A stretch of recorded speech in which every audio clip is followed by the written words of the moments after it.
Penguasa dunia beranjali seraya memohon, di alam semesta ini ada makhluk-makhluk yang memiliki sedikit debu di mata mereka. Ajarkanlah Dhamma demi kasih sayang kepada mereka. Namo tassa bhagavato arahato sama sambuddhassa. Namo tassa bhagavato arahato sama sambuddhassa. Namo tassa bhagavato arahato sama sambuddhassa.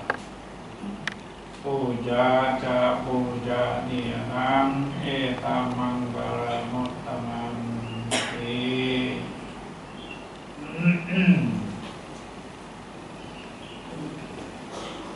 yang saya muliakan Bhikkhu Sangha,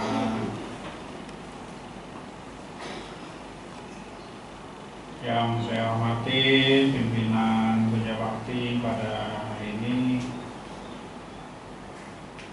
yang saya hormati para pendeta yang hadir, juga pada hari ini saudara-saudari, Bapak Ibu hadirin yang saya hormati. Ya, pada pagi hari ini kita mengadakan kebaktian khusus ya untuk mengenang kebajikan-kebajikan yang telah dilakukan oleh, ini ada tiga yang disebutkan, yang ditulis, juga mungkin yang lain-lain lagi yang tidak tertulis ya. Itu kemudian Bapak Hendra Sadi sebagai pendiri ya Wihara Dhamma Cakup.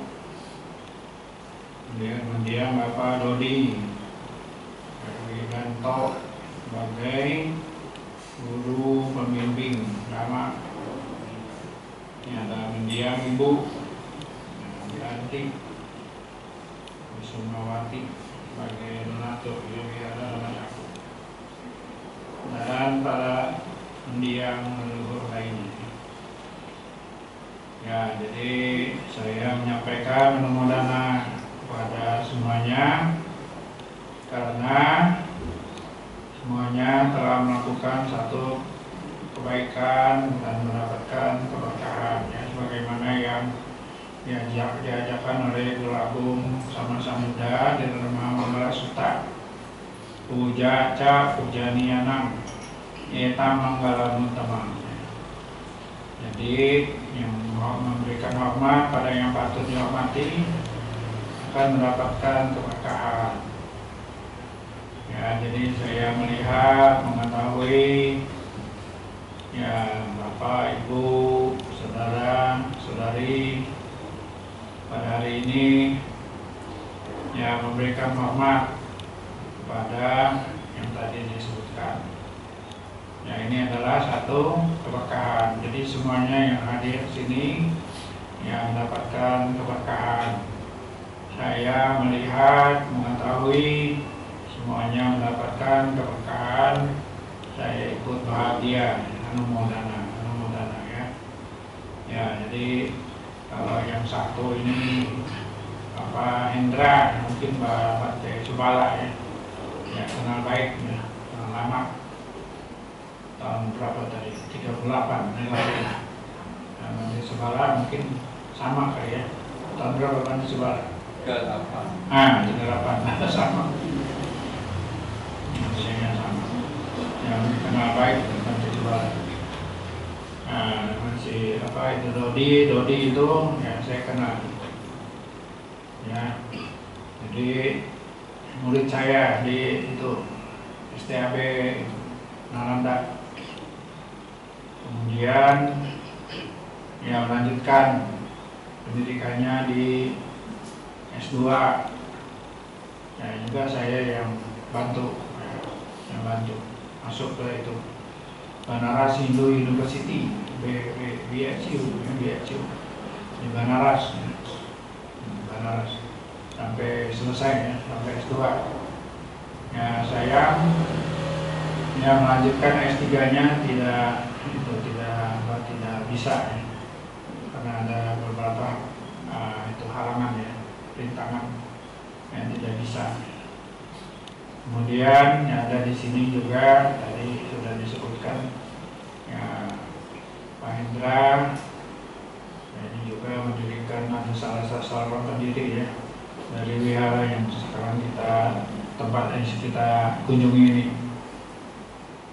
Kemudian juga membuat itu Dhamma Study Club ya, tadi sudah dibacakan ya sedikit secara ringkas ya, autobiografinya ya, Dhamma Study Club. Jadi ada satu tim gitu, satu tim ya untuk memberikan dhamma ya. Saya kira satu orang salah satunya adalah ya lulusan Dhamma Study Club atau pendidik atau anak didik Dhamma Study Club ya, yang namanya Alex ya, Alex yang saya kenal sekarang sudah jadi biku ya.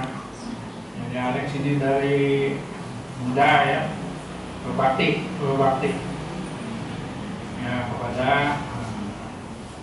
Pak Hendra ya, yang merawat sampai saya kira sampai meninggal ya, merawatnya. Ya, kemudian juga ya merawat orang tuanya ya, Pak Alex ya, saudara Alex. Nah, kemudian sudah selesai ya, sebagai katanya kata Wedi ya, dan membalas budi kepada orang-orang yang telah memberikan kebaikan kepada kita.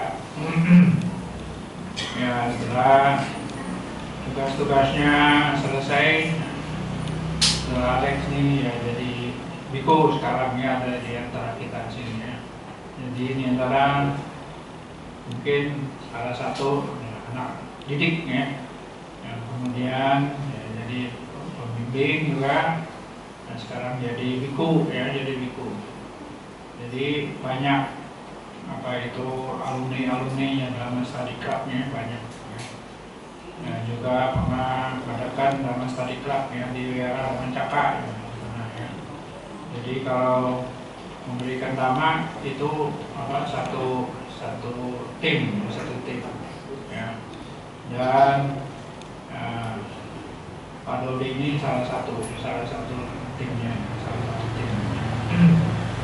ya, jadi kita sebagai ya murid Sang Buddha yang mempunyai kewajiban ya untuk mempelajari ya,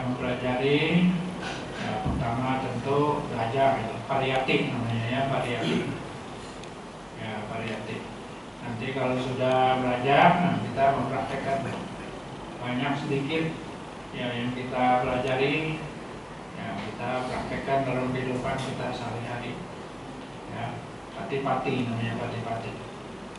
Nah, kemudian nanti kalau kita mempraktekkan ajaran Sang Buddha, kita akan dapat hasilnya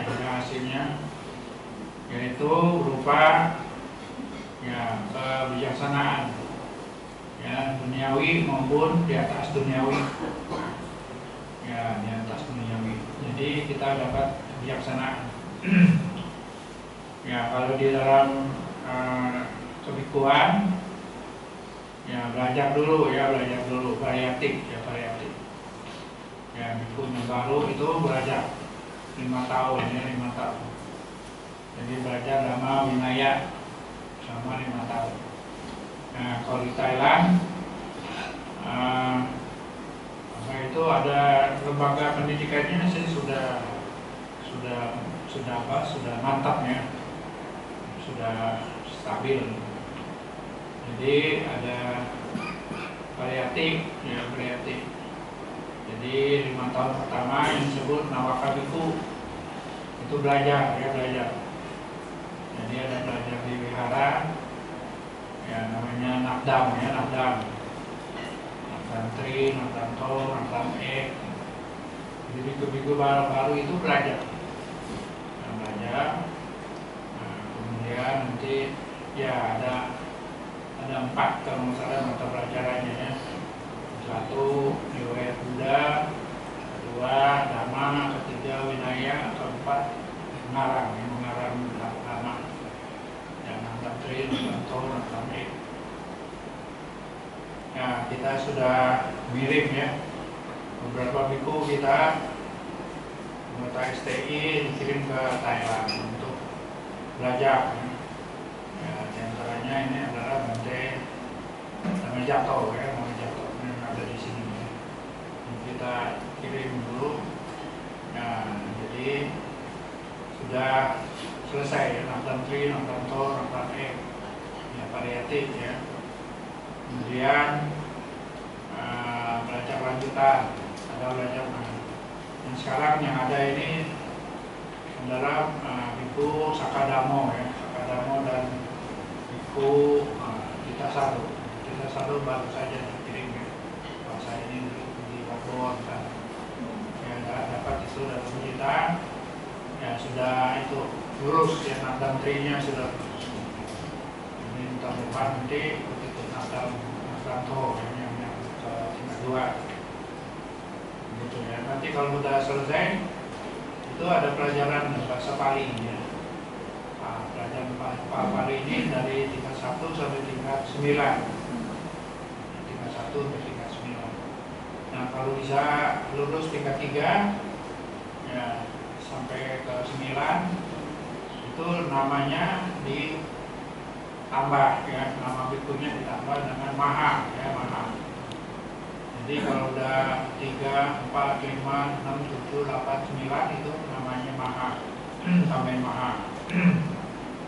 Yang kita di STI ada 3 ya, yang dapat Maha itu. Yang satu yang ada Dhammadiro ya. Jadi namanya Pra Maha Dhammadiro, tambahin Maha. Ya, jadi Pali 7, ya, Pali 7. Kemudian mendiamnya Bante Busalko, itu Palinya 3, Brahma Cutaliko, yang sudah meninggal ya berapa tahun lalu. Kemudian yang 3 itu Bante Dhammajato, namanya jadi Brahma Dhammajato ya, 3. Ya, jadi Bajayanya saya masih Prak Sukemo ya, jadi sama muridnya lebih gede. Maha itu gede ya, Maha besar. Jadi siswa, mahasiswa ya, siswa itu SMP, SMA. Kalau mahasiswa itu lebih gede dari siswa ya, jadi lebih gede ya dari Bajayan, lebih gede Maha ya. Nah, itu belajar ya, variatif. Nanti kalau sudah selesai bisa dalam 5 tahun. Sekarang ini ada pendidikan untuk bukannya di wihara tapi pendidikan umum. Ya, ada university ya, Buddhist University.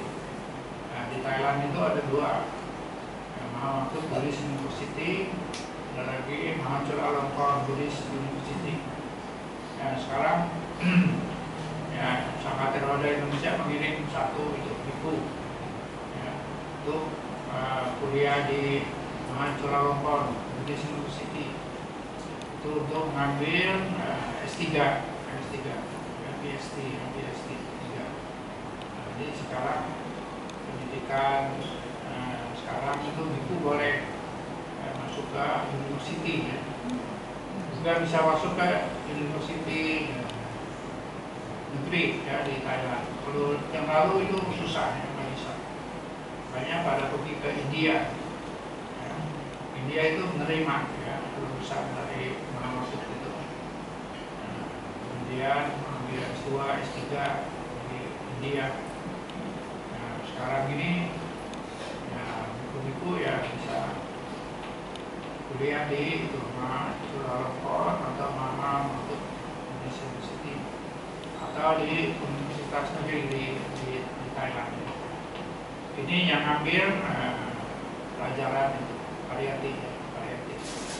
Jadi kalau biku itu udah 5 tahun, ya dia boleh pilih mau belajar terus apa mau meditasi. Ya. namanya ganta urat, mengambil jurusan belajar ganta urat. Nah, kemudian kalau ada yang mau ngambil meditasi, namanya Vipassana, Vipassana urat. Nah, setelah 5 tahun itu dia boleh pilih yang mau mana. Nah, ini Bante Subaro ya. Bante Alex. Ini nggak tahu yang ngambil kurang, mau ambil Pariyati, mau ambil Vipassana ya, mau ganta dura atau Vipassana dura, nggak tahu ya. Mungkin ambil Vipassana dura ya. Seperti di Thailand itu terkenal ya, ada buku yang namanya Cermat ya, di Budaya ini Cermat ini mencapai kesucian. Jadi murid-muridnya banyak Cermat itu ya. Ada Cantet, dulu saya pernah ke sana, Cantet Dhamma Wicayo juga pernah, Cantet Utamo yang pernah ya, Cantet itu di Songkai sana, di perbatasan nama Laos itu muridnya Cermat ya. Cermat itu banyak. Kemudian ada Cermat Buah, ini namanya Maha Buah. Jadi ada Maha, artinya itu ada itunya, tingkatan bahasa Pali atau 3 atau 4 atau 5 yang Maha Buah ya. Namanya ada Maha. Ada Chan Songcai ya, Chan Songcai juga muridnya Cermat. Chan Songcai itu di Chanduri ya. Kalau kita dari Mahmud dulu meditasi itu di tempatnya beliau di Chanduri ya, Kau Suprim ya, Chan Songcai. Ini muridnya ada di sini, ada di Indonesia. Nanti itu di Kadit, saya ketemu di mana, di Chanduri sana ya, ada di Indonesia sekarang. Nah, jadi ini tentang Vipassana Dura ya, Vipassana Dura ya, jadi belajar. Nah, kemudian juga di dalam study group kan hanya belajar saja ya. Yang mungkin nanti ada yang praktek ya, karena belajar aja kalau tidak praktek ya tidak dapat hasil ya. Kalau dalam Dhammapada itu disebutkan kalau orang hanya teori saja ya, belajar saja, tidak praktek dan tidak mendapat hasil, tidak mencapai kesucian, itu sama seperti gembala sapi yang hitung-hitung sapi kepunyaan orang lain, dia sendiri tidak dapat hasil ya. Di dalam Dhammapada itu banyak cerita ya. Jadi banyak cerita tentang apa itu Pariyati sama Patipati. Jadi Pariyati aja tidak cukup ya, harus Patipati mendapat hasil ya. Oleh karena itu ya dalam study club ya bisa dilanjutkan dengan meditasinya supaya dapat hasil. Nah, kalau sudah capai Sotapanna, Sakadagami, Anagami, Arahat, nah itu baru dapat hasil ya.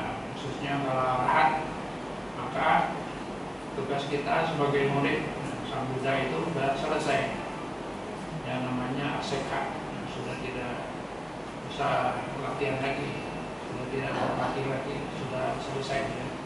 Kalau sekolah itu sudah selesai, sudah tamat ya. Sudah paling tinggi ya. Sudah mencapai S3, setelah doktor ya, paling tinggi ya. Jadi tujuannya adalah untuk mengakhiri duka. Jangan lupa tujuan akhir dari ajaran Sang Buddha itu untuk mengakhiri duka. Nah, kalau sudah mencapai arahat, itu baru selesai ya. Kalau belum mencapai arahat, ya belum selesai ya. Khususnya kalau masih orang biasa, jana, masih belum selamat ya, belum selamat. Ini Bapak selamat berjalan, mungkin sudah selamat ya. Kalau selamat ya, paling enggak Sotapanna ya. Karena namanya udah selamat ya. Bapak selamat, itu selamat Selamat itu artinya jatuh lagi ya, jatuh lagi. Nah kalau belum mencapai kesucian hanya sebagai orang biasa namanya putu jana. Itu tidak menentu ya, tidak menentu. Tidak menentu. Jadi masih bisa jatuh ke alam menderita. Ya di dalam Dhammapada atau di suta-suta banyak cerita ya. Jadi ada itu Ratu Malika, Ratu Malika. Ya, Ratu Malika. Ya, kehidupan sehari-harinya sangat baik. Raja sangat menyenangi. Ya, bagaimana secara alamiah ya tidak bisa terhindar dari ya, usia tua, sakit dan kematian. Ya, akan mengalami kematian. Jadi rajanya sangat sedih ya, dan ingin mengetahui ya, ratunya ini sudah lahir lagi mana. Ya, jadi yang mengetahui tentang kelahiran kematian itu Sang Buddha. Ya. Jadi Raja Senadi ini mempunyai niat untuk bertanya kepada Buddha yang sudah lahir lagi di mana.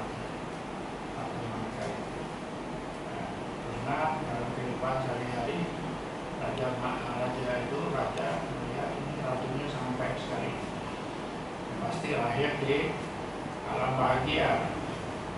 Ya, tapi untuk ya apa itu menghilangkan keraguan-keraguan, bertanyalah kepada Buddha. Ya, tapi Buddha melihat ya, ini Ratu Malika masih orang biasa. Ada kemungkinan bisa jatuh. Nah, jadi pada waktu meninggal, nah, pikirannya kacau, Ratu Malika, sehingga dia jatuh di alam menderita. Nah, gimana ini kalau rajanya datang? Nanti kalau dijawab secara jujur, ini rajanya jadi kecewa. Orang baik bisa jatuh di alam menderita. Kecewa begitu, adalah perbuatan baik, perbuatan jahat ada. Ya, jadi Buddha itu menggunakan ya kesaktiannya lah gitu ya. Jadi rajanya datang, diajakin itu dikasih dhamma ya, panjang lebar sampai sore. Jadi rajanya bilang wah nanti sudah sore mohon permisi. Jadi nggak sempat tanya, dikasih nama terus gitu. Jadi udah komisi pulang ke itu istana, nah, baru keingetan. Dan saya ketemu Buddha ini untuk bertanya, Ratu Malika ini udah lahir lagi di mana? Tadi saya lupa. Besok saya tanya lagi. Besok tanya lagi. Sang Buddha tahu itu Ratu Malika masih urusnya masih belum selesai ya, masih dia belum cerita. Nah, jadi apa itu ya nanti kalau mau tahu itu ya proses kematian nanti tanya Pak sekarang Kojari nanti dijelaskan ya di dalam Abhidhamma dijelaskan itu proses-prosesnya gimana ya sehingga ya Jawa lah, ada apa lah, saya juga nggak hafal ya, itu proses ya. Jadi kenapa dia lahir di alam menderita. Jadi diajakin ngobrol lagi ya, lupa lagi beberapa hari. Nah, tapi Ratu Malika itu dia itu banyak melakukan kebajikan. Pada saat mau meninggal saja dia kacau. Kebajikannya banyak. Jadi pada saat mau meninggal dia kacau, kemudian dia di alam menderita. Kemudian ya kebajikannya yang sudah dilakukan itu yang sudah banyak itu juga berbuah, maka dia lahir lagi di alam bahagia. Ya, jadi setelah beberapa hari itu dia lahir lagi di alam bahagia. Nah, kemudian Sang Buddha tahu itu, bahwa Ratu Malika sudah lahir lagi di alam bahagia. Nah, jadi begitu ya tidak ada jati ngobrol lagi, ya, sehingga rajanya ingat ya. Kemudian ya cara dengan mudah. Nanti sebenarnya tujuan saya mau ini bertanya ya, itu Ratu Malika udah lahir lagi di mana. Kalau berapa hari ini kok saya lupa terus. Mumpung ingat lah ya, mumpung ingat. Jadi harus sengaja kan gaya jadi ngobrol. Nah, jadi mumpung ingat nih, jadi saya tanya dan ya, dia mudah jawab ya. Untuk mereka sudah itu lahir di alam bahagia, ya, di alam bahagia. Ya, jadi rajanya merasa gembira, ya, merasa gembira. Oleh karena itu ya kita masih ketujanan, ya masih belum menentu, ya, belum selamat, masih bisa jatuh meskipun kita ya banyak berbuat baik, ya, tapi pada saat meninggal ya kita tidak menentu, bisa itu lagi bisa apa? Bisa jatuh, ya. Ya, kemudian ya juga di dalam Dhammapada itu ada cerita ya. Anathapindika. Anathapindika itu dia mencapai kesucian tingkat 1. Nah, tapi anak perempuannya mencapai tingkat kesucian terluar. Ya, jadi Sakadagami ya. Nah, kemudian anaknya itu meninggal dunia. Nah, sebelum meninggal dunia, kemudian setelah itu Anathapindika melihat anaknya meninggal dunia, kemudian bertemu dengan Buddha. Kemudian Anathapindika menyatakan dia sangat sedih ya anaknya meninggal. Ya, jadi setiap anak itu masih bisa sedih. Ya, Buddha bilang ya saudara adalah satu kewajaran. Ya, meninggal dunia itu kematian adalah kewajaran. Ya, Anathapindika ya mengerti, saya mengerti setiap orang pasti akan meninggal.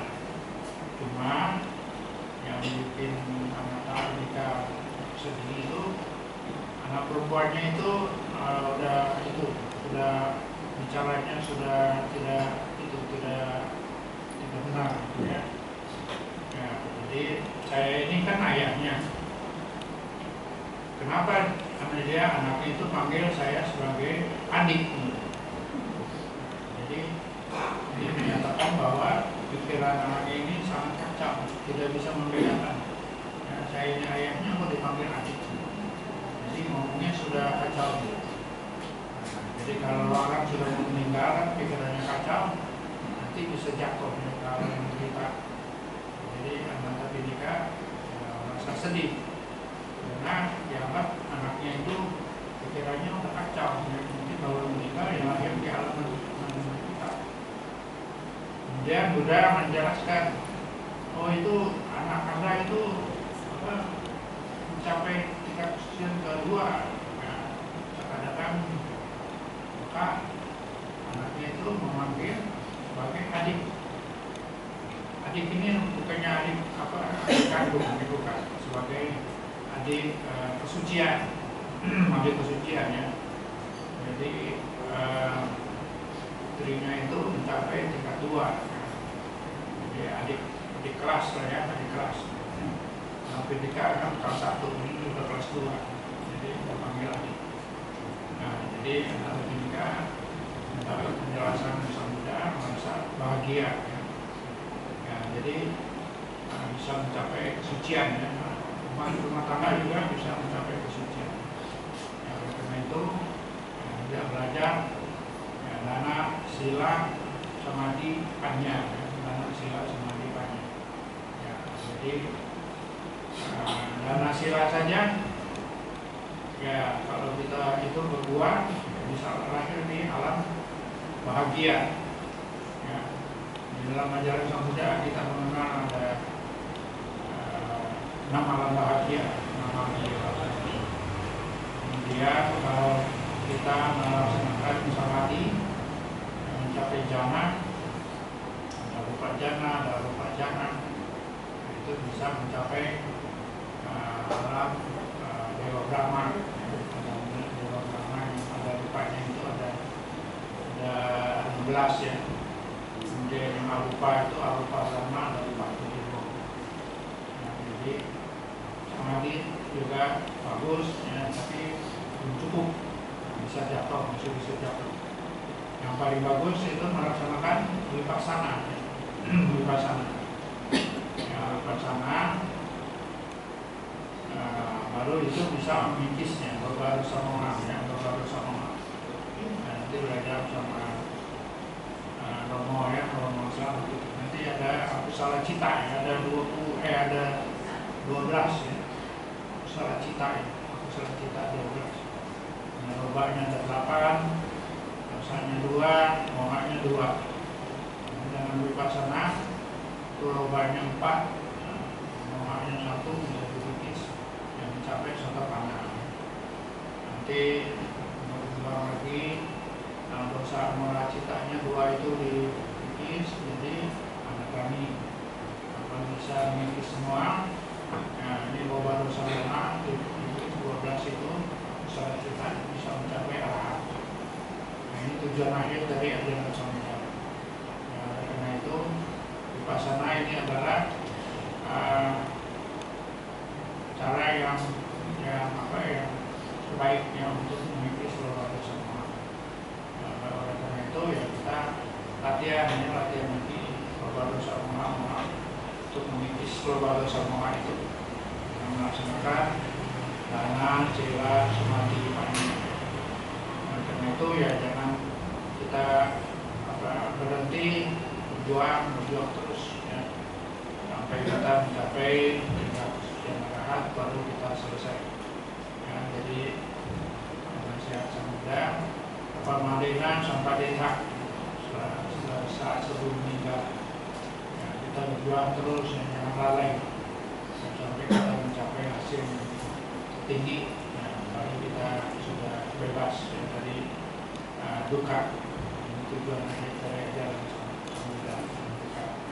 Jadi kita memberikan hormat ya, pada mendiang ya, kita doakan ya, dan mendiang ini lahir lagi dalam bahagia yang malah melanjutkan ya, perjuangannya ya, sampai nanti mencapai kebahagiaan tertinggi ya, Nibbana ya. Nibbana itu adalah kebahagiaan tertinggi ya, dalam pada Nibbana Paramang Sukha ya. Nah, kita juga jangan lalai ya, kita juga berjuang terus mencapai kebahagiaan tertinggi ya. Nah, semoga kita semuanya bisa mencapai apa itu hasil yang maksimal dalam hidup ini sampai akhirnya kita dapat mengakhiri duka ya, sampai kata bahwa itu kita